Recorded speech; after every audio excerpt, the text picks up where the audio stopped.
pounds on me, so I got that fire on me. In the desert heat, I'm burning marijuana, trying to fill bags with green and blue cheese. In the city, the only thing that matters is the money, and that's the only thing I want, honey. I live the life that's crummy, so I want my gold like a day sunny. Once upon a time.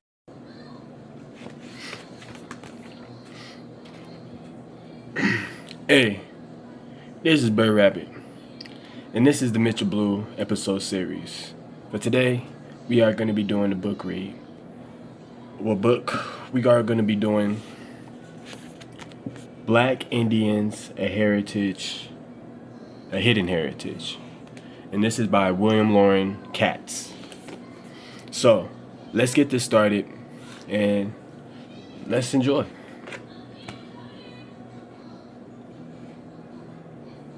Alright, so we got some pictures.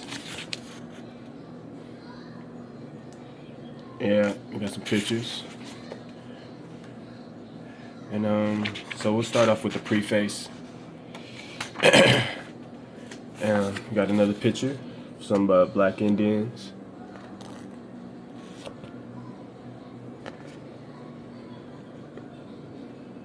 Yeah. So alright, let's get it started.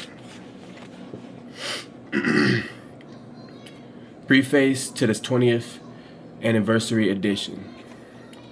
When Black Indians appeared, a quarter of a century ago, it was ignored by mainstream media, but triggered immediate, full-throated, multi-layered, a louder public response than my 40 other books.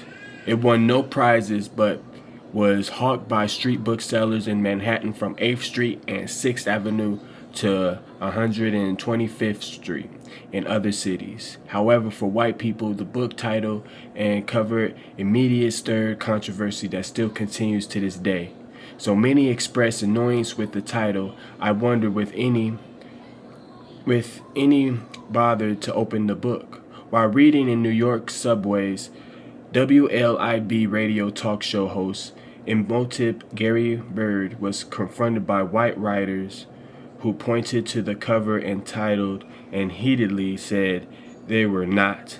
When his son brought a copy of his social studies teacher, he met, oh come on, disbelief. So some reacted negatively before the book appeared. One New York Native American nation denied me permission to use a 1940s group photo of their members in a book entitled Black Indians. When I showed this picture to an African American friend, he recognized his uncle and identified half of the other figures as descendants from Africans. Some responses were far from painless. After some universities and museum lectures, students of color approached me in tears. A young woman at John Jay College said, I never knew any of this. Rather than seeing a historical cover-up, she blamed herself. At New York's American Museum of Natural History, a young woman plaintively asked, why weren't we taught any of these things about this? I heard hundreds of rhetorical or angry variations of this questions. In 1906, Booker T. Washington visited Oklahoma and was astounded by the racial mix of whites, African Americans, and Native Americans. The whole situation out here is complicated and puzzling, and if one attempts to understand it, he is very deep into the intricacies of a social and political history so full of surprises that it reminds him of Alice in Wonderland. In 1986, Black Indians drew Alice in Wonderland reaction. One scholar spent a lengthy essay debating the book's title and concluded it should be Indian Blacks. An African American critic approvingly quoted and cited Black Indians over and over again and declared it the most progressive scholarship by white people in the age of Howard Stern that would amount to high praise. But in the same sentence, the critic states this kind of scholarship usually reflects a white supremacist standpoint. Odd, mixed, or confusing reactions continued. Rudy, a young Native American friend without African ancestry, revealed how he and his friends asked their organization to sponsor a book party for black Indians, and the elders refused. He handed me documents showing that they were influenced by a white scholar who compared my racial thinking to that of Adolf Hitler's. Rudy's Native American Society invited me to a meeting, and his officers asked if I was a troublemaker. However, when I invited back months later, I found a warm meeting of the minds and saw staff members of mixed descent. Based on past experiences, Native American groups had reason for the fear that a Bureau of Indian Affairs might try to use my research as an excuse to reduce allotments or other aid. But in a short while, most Native Americans and societies reaffirmed their commitment to all their members. Black Indians began with an enthusiastic book party at the Stromberg Center for Research in Black History and Culture. Here's a picture. Nice. So, speakers at the Stromberg Center for Research in Black History and Culture for the 1986 book party for Black Indians. That was a picture up for that. All right. And culture that included 8 black Indian speakers. African American reviewers urgently greeted the book, though some added they wanted more information than its 200 pages provided. I was invited to share stories at Black Indian spiritual meetings in the New York area, to appear on African American and Native American media programs, and was stopped on the street by people of color who had something to say. Jim Buck, who was a Native American producer at the National Public Radio Station, used the book and my contacts to develop 2-hour-long documentaries, and an invitation from the editors of Brooklyn's Daily Challenge led me to my writings and unpaid op-ed column for the next 22 years. Bob Law of WWRL repeatedly interviewed me on this night talk, and as did Imhotep Gary Bird on WLIB's The Global Black Experience. Gary Bird asked me to serve as a co-host on WLIB's Columbus Day broadcasting, along with Cecilia Fire Thunder of KILI, the Pine Ridge Reservation's Native American radio stations. Our Columbus Day efforts raised 1/4 of KILI's annual budget. Response from the Black Indian community were warm and fulsome. In 1989, the National Alliance of the Native American Longhouse made me an honorary member, and in 2000, for fostering understanding between peoples of Native American and African American descent, I became the first recipient of Ohio's White Dove Peace Award, Native American and African American Studies Department on more than few college campuses united to sponsor my presentations, and I was invited to address the protest rally in front of New York's American Museum of Natural History. Artists unknown as and well-known white and people of color, painters, novelists, actors, writers, sculptors, and poets responded to the book through their media. People sent along sketches, painting, poems, books, and movie ideas. The African Apache Cherokee songwriter team of Linga composed Black Indian Woman in his honor. In 1990, at the Brooklyn Academy of Music, Abdel Salem staged a ballad, P.D. River Bonding, about 1526 Black Indian colonies in South Carolina, and it had the audience cheering and leaping to its feet. Noted in New York Times critic, I had exciting arguments and made many friends. The introduction to Black Indians expressed my hope that it would be led to the future investigation and synthesis.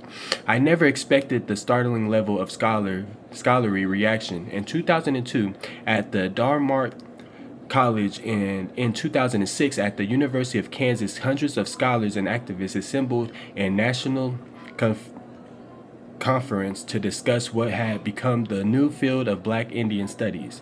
These intellectual exchanges produced books included in this edition, updated by bibliography. Alice Walker, Towering, The Temple of My Familiar Devoted, a chapter to an intrepid African and Seminole alliance that weaved its way from Florida to Oklahoma to Mexico and back to Texas. When her husband, Sewello, gives Fannie Walker's leading characters a copy of Black Indians for her birthday, she became enthralled with the spirited Seminoles, spirited Seminoles, Wildcat, and John Horse. After she finishes the book, he asks her, "What do you love about these people?" Fanny answers, "I don't know," she said. "They open doors inside me, as if they're keys to room inside myself. I find a door inside, and it's as if I hear a humming from behind it. And then I get inside somehow with the key the old ones give me and as I stumble about in the darkness of the room, I begin to feel the stirring in myself, the humming of the room, and my heart starts to expand with the absolute feeling of bravery or love, the odyssey or commitment. It becomes a light, and the light enters me by osmosis. And a part of me that was not clear before is clarified. I radiate this expanded light happiness, and that Suolo knew was called being in love. Now, I'm gonna take a little break. All right. In 1819, at the Congress of Angostura, Liberator Simon Bolivar was elected president of Venezuela and planned a strategy that would free the Americans of foreign domination. He also found it necessary to clarify the racial birthright of the Americans. The larger part of the native population was disappeared. Europeans have mixed with the Indians and the Negroes, and Negroes have mixed with the Indians. We were all born of one mother, America. Though our fathers had different origins, and we all have differently colored skin. This militarity is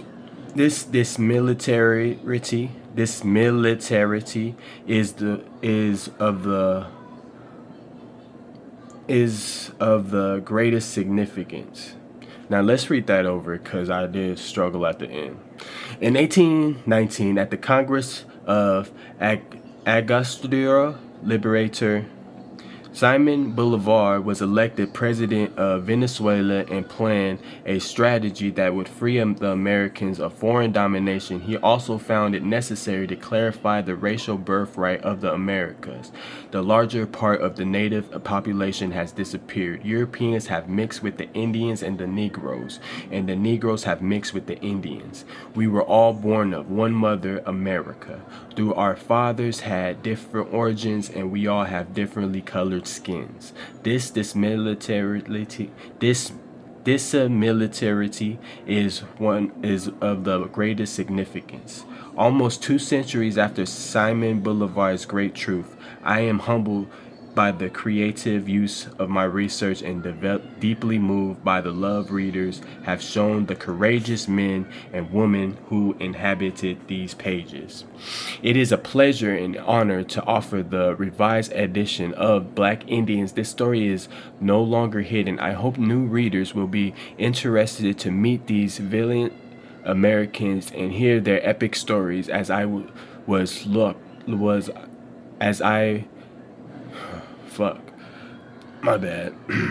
Americans and hear their epic stories as I was to look into their lives. These men and women have earned an honored place in our history and cherished memories. William Loren Katz, June 2011.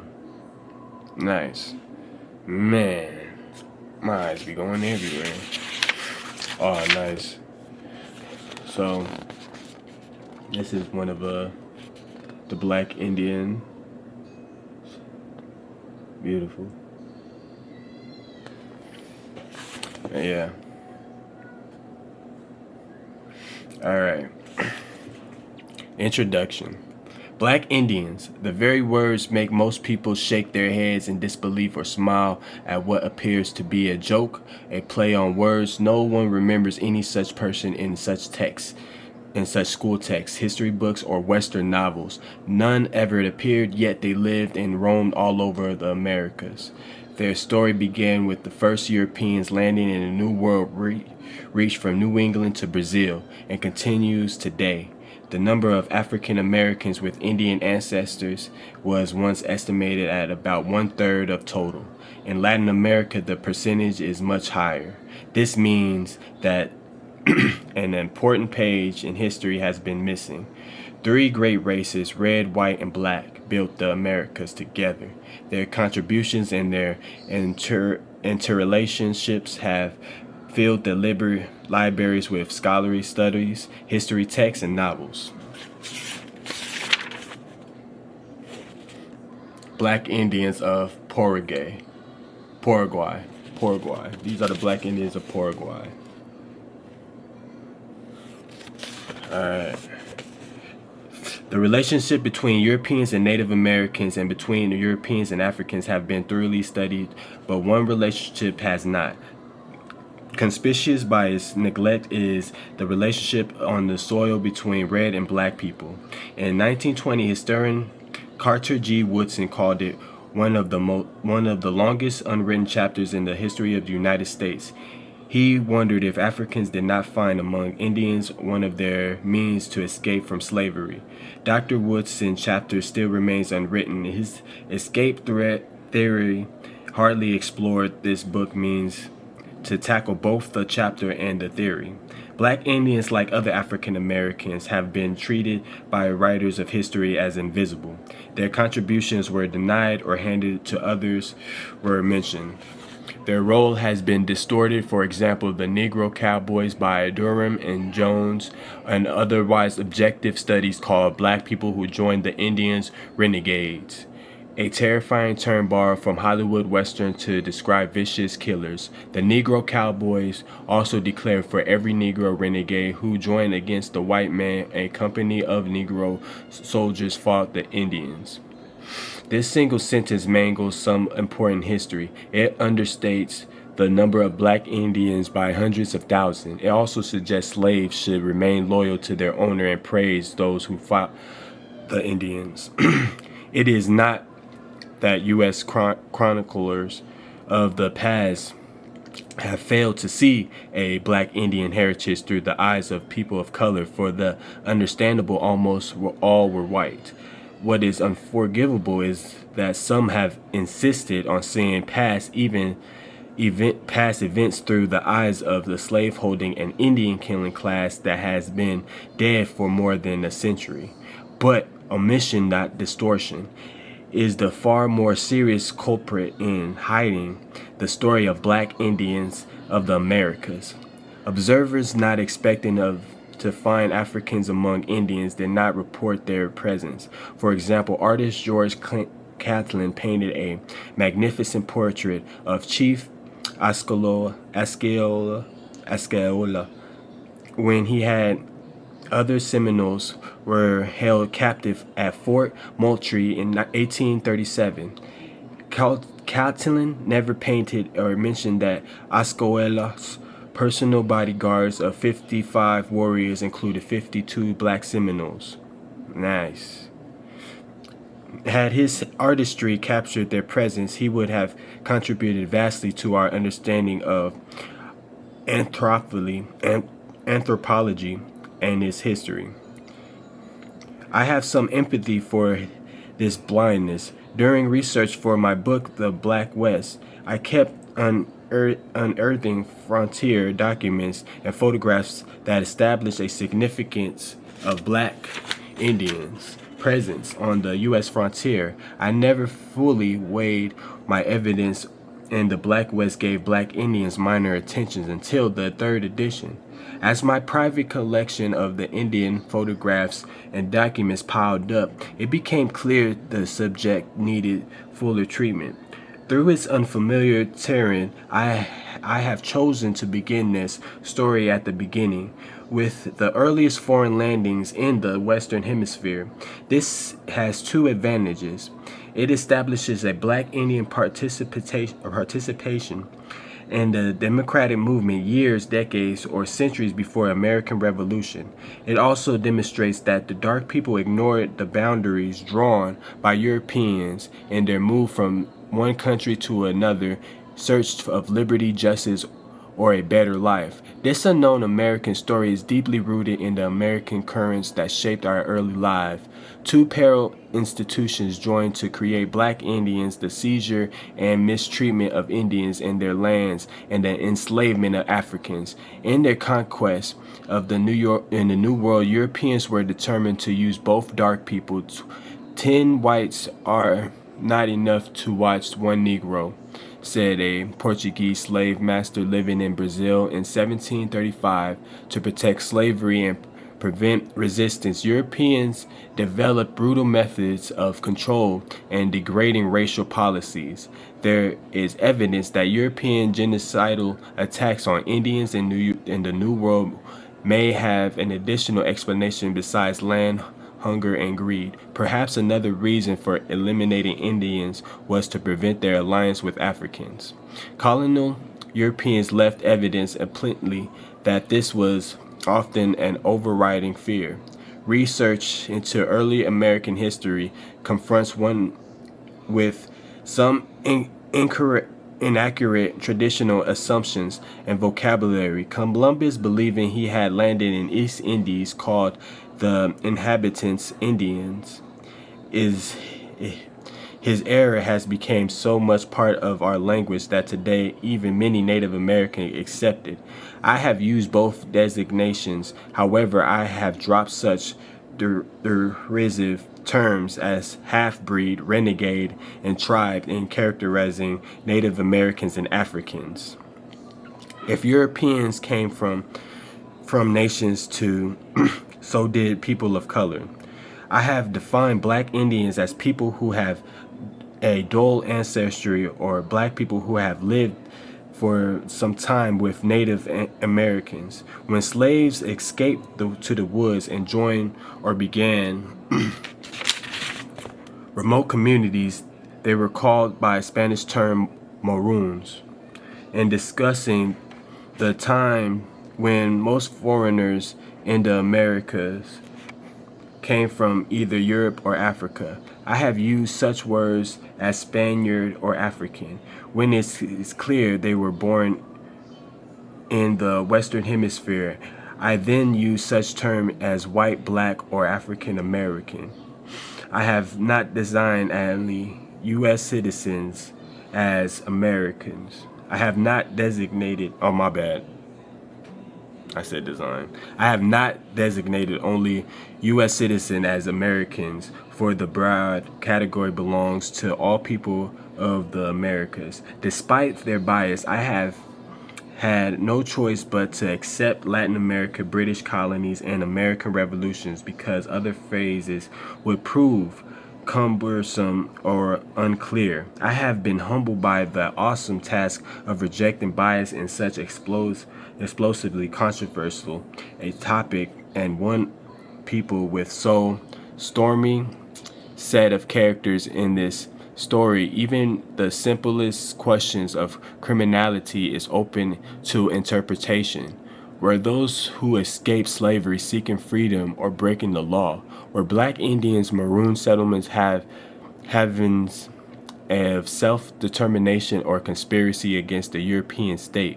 One solution I have adopted has been offer eyewitness accounts and to see the neglect views of Africans and Native Americans are presented. I have never sought a bland neutrality of consoled myself of unbiased history has yet to be written in our world.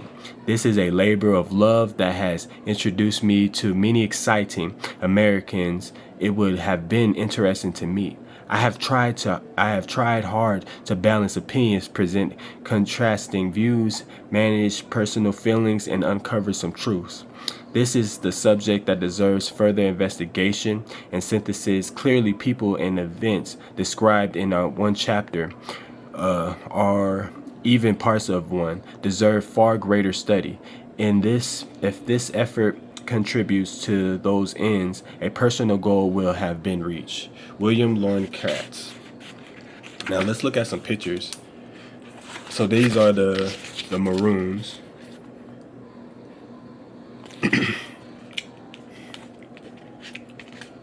Kiowa preachers of the Baptist Church. They were called Maroons. These are some more black Indians. Kids. Yeah. One Horse Charlie Center and his show home friends in Reno, Nevada. Oh, the Reno, Nevada. You got some color, yeah. Yeah, Reno, Nevada. All right. Buffalo Soldiers, most likely. Then we entered the West. So, that was an interesting chapter. We'll enter the chapter 1 for the next book read. I like to start off with the preface first to introduce the book. So, man, this is going to be a great book read, I can tell. So, if y'all are enjoying the book read, I'm trying to develop more on the reading, get more clear, you know what I'm saying, for my pronunciation, so it can be more smoother. But I think we're going to enjoy this, and we got some more Buffalo Soldier books and some other great books to read. So let's get it to the next chapter on the next episode, and that'll be chapter 1. So we just read the preface, so we'll get into that one. Thank you. This is Bird Rabbit, and this is the Mitra Blue episode series.